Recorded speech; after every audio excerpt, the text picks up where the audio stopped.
तुम्ही दुबईमध्ये गेल्यावर जॉब शोधलात की तुमच्याकडे ऑलरेडी आता जॉब होता? नाही नाही, मी सांगितलं म्हणजे मी तिथं जॉबसाठी गेलोच नव्हतो. मी Seriously? असाच जस्ट गेलो आणि की आपण म्हणतो ना की आपण जेवढा आत्मविश्वास होतो म्हणजे आपल्या कोणीतरी पाठीशी असतं आणि आपण स्वतःवर विश्वास ठेवून आपण पुढे जातो. अच्छा. तर मी तिथं गेलो, तिथून जाऊन मी माझी जर्नी सुरू केली. ओके, इट इज पॉसिबल म्हणजे तुम्ही तिथे जाऊन जॉब शोधू शकता. आमचे व्ह्युअर्स इंटरेस्टेड आहेत ते ऐकण्यासाठी. हो म्हणजे तुम्ही येस ऑफकोर्स तिथे जाऊन पण जॉब शोधू. ऍक्च्युली लोकांना हेच आहे ना की भिंतीच्या पलीकडे काय आहे. मी जर तुम्हाला सांगितलं की तिकडे भूत आहे तर तुमच्या डोक्यामध्ये तेच असतं की तिकडे भूतच आहे.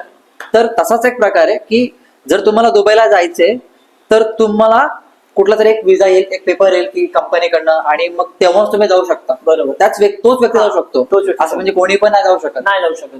हेच लोकांना फक्त ही माहिती आहे. मानसिकता आहे लोकांची आता. हा. अजूनपर्यंत लोकांना हेच आहे की मला जर दुबईला जायचं कामाला किंवा कुठं परदेशात कामाला जायचंय तर मला कुठेतरी एका कंपनीचा ऑफर लेटर येईल, जॉब लेटर येईल आणि तेव्हाच मी ट्रॅव्हल करतो. बरोबर. बट असं नाहीये.